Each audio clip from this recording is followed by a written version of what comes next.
بسم اللہ الرحمن الرحیم نحمدہ و نصلی علی رسول الکریم انا صلاتی و نسکی و محیای و مماتی للہ رب العالمین۔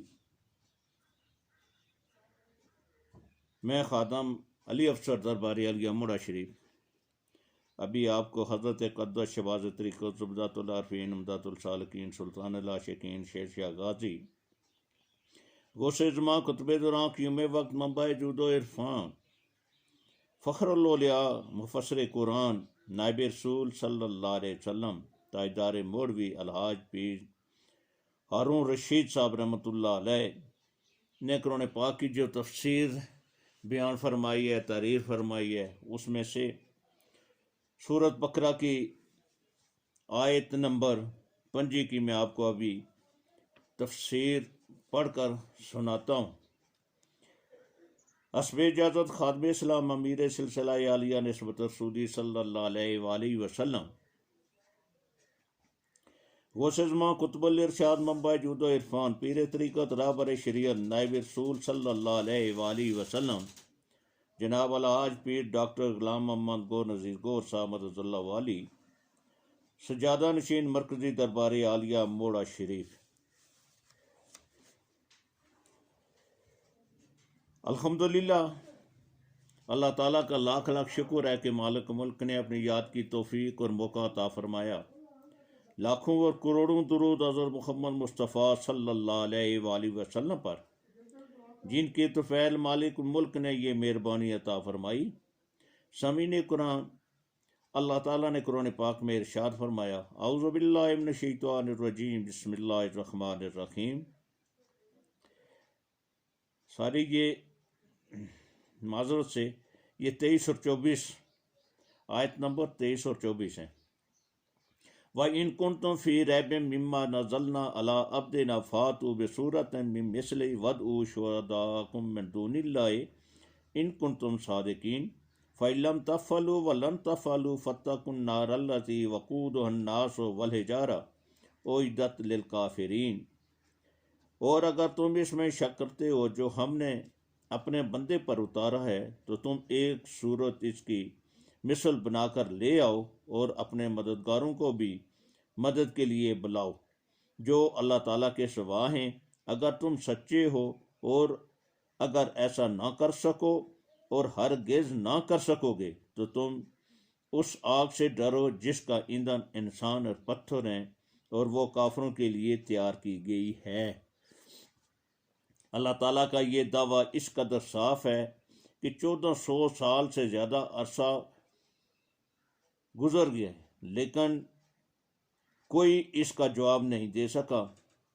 یہود، نصارہ، کفار اور مشرکین غرض اربوں لوگ گزر گئے جن میں بڑے بڑے علم کا دعویٰ کرنے والے بھی تھے، جنہوں نے قرآن کے خلاف اور رسولوں علیہ السلام کے خلاف بے شمار کتابیں لکھی اور اپنے دلائل پیش کیے، جن کے بیان کی یہاں ضرورت اس لیے نہیں ہے کہ ہمارے نزدیک ان کی کوئی اہمیت نہیں، لیکن آج تک یہ کوئی نہیں کہہ سکا کہ میں بھی ایسی صورت بنا سکتا ہوں۔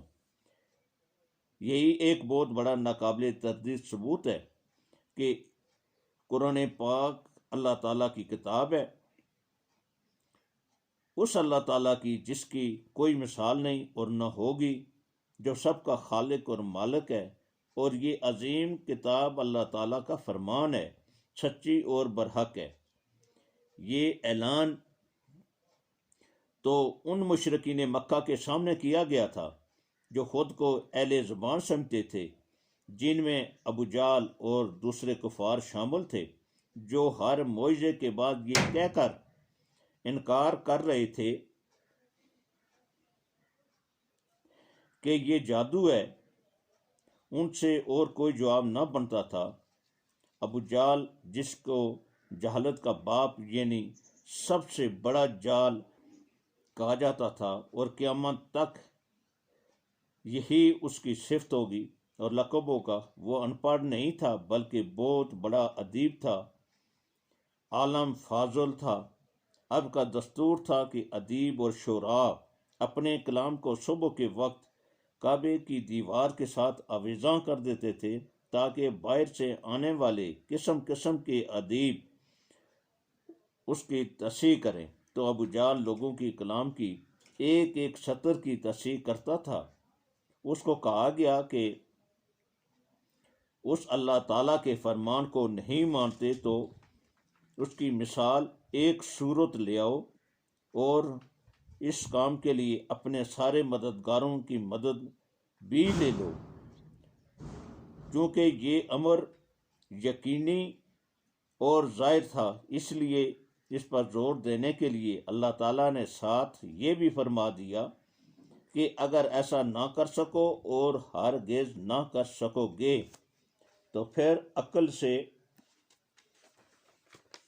کام لو اور اپنے آپ کو دوزخ کی آگ سے بچاؤ، کیونکہ جب سب کچھ دیکھنے اور آزمانے کے بعد انکار اور ضد کرو گے تو پھر تم کسی لحاظ سے اور مہربانی کے قابل نہیں سمجھے جاؤ گے۔ دوزخ کوئی معمولی چیز نہیں، اللہ تعالیٰ کی ہر مخلوق اس سے پناہ مانگتی ہے۔ یہ آگ جس کو تم جلاتے ہو اور اس کے دن رات ڈرتے ہو، ایک انگلی تک اس میں نہیں ڈال سکتے۔ یہ آگ دوزخ کی آگ سے پناہ مانگتی ہے اور اس کو اتنا سخت بنایا گیا ہے کہ اس میں پتھر بھی جلتے ہیں۔ لکڑی کی تو بات ہی اور ہے، اور پھر تمہارے جیسے منکروں کا بھی اس میں انبار ہوگا اور اس کا ایندھن بنو گے۔ سامعین کرام، اس ارشاد پاک سے یہ سبق ملتا ہے کہ یہ کتاب چونکہ اللہ تعالیٰ کی ہے، اس لیے اس کی عظمت اور عزت کی کوئی حد نہیں۔ اس میں بے شمار معارف اور خزائن رکھے گئے ہیں، اس لیے ہر خوش نصیب مسلمان جو اس پر ایمان رکھتا ہے، اس پر یہ فرض عائد ہوتا ہے کہ خود بھی اس کی تلاوت کرے، لواحقین اور رشتہ داروں اور دوستوں کو بھی اس کی تلاوت کی تلقین کرے، کیونکہ اس کا پڑھنا ثواب، اس کو دیکھنا ثواب، اس کو ہاتھ لگانا ثواب، اس پر عمل کرنا ثواب، اور اس کی آیات کو اپنے پاس رکھنا ہر مرض سے شفا ہے۔ کتنی بیوقوفی ہے کہ دولت پاس رکھ کر انسان دوسروں کے دروازوں پر بھٹکتا پھرے اور اسے لپیٹ کر طاق میں رکھ دے۔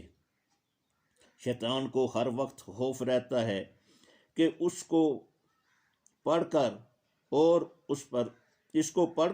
اس پر عمل کر کے انسان دوزخ سے بچ نہ جائے۔ حضرت عبداللہ بن مسعود رضی اللہ تعالیٰ عنہ فرماتے ہیں کہ ہر شام کو شیاطین اپنے سردار کی طرف واپس لوٹ کر اپنے دن کے کردار کا پتہ دیتے ہیں۔ کوئی کہتا ہے کہ میں نے یہ ظلم کیا اور کوئی کہتا ہے کہ یہ ظلم کیا، یہاں تک کہ سب سے ذلیل ترین شیطان کہتا ہے کہ میں نے ایک لڑکے کو قرآن پڑھنے سے روکا۔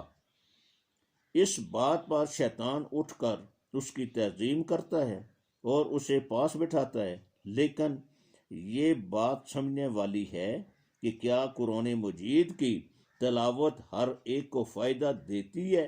دیکھنے میں تو یہ آتا ہے کہ بعض اسے پڑھ کر گمراہ ہو جاتے ہیں، تو پھر اس سے فائدہ اٹھانے کا کیا طریقہ ہے؟ اس سے فائدہ اٹھانے کا طریقہ نسبت رسولی صلی اللہ علیہ وآلہ وسلم یعنی قرآن کی تلاوت سے پہلے صاحب قرآن سے نسبت بہت ضروری ہے، کیونکہ یہ غلامی ہی قرآن کی فیوز و برکات سے مستفید کرتی ہے۔ ولید بن مغیرہ بہت بڑا عالم تھا، اہل ادب کی مجالس میں صدر بنتا تھا۔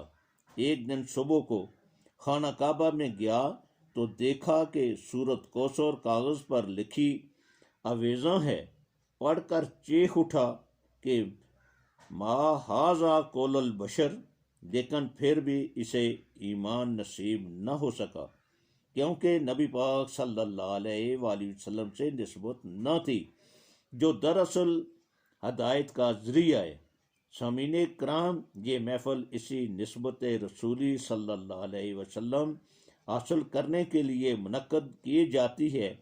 یہ نسبت رسولی صلی اللہ علیہ وآلہ وسلم یاد الہی سے حاصل ہوتی ہے۔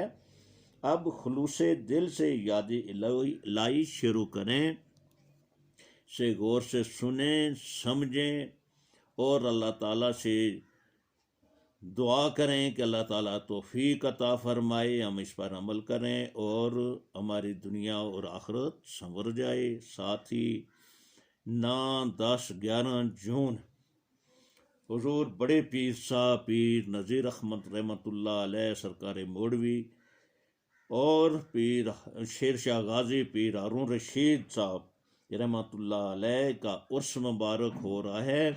اس میں خود بھی شرکت کریں اور ان لوگوں کو بھی اطلاع دیں اور شریک ہو کر اپنی دنیا اور آخرت کی بھلائی کے لیے دعا کریں تاکہ اللہ تعالی ہم سب پر مہربانی فرمائے۔ وما علینا الا البلاغ المبین۔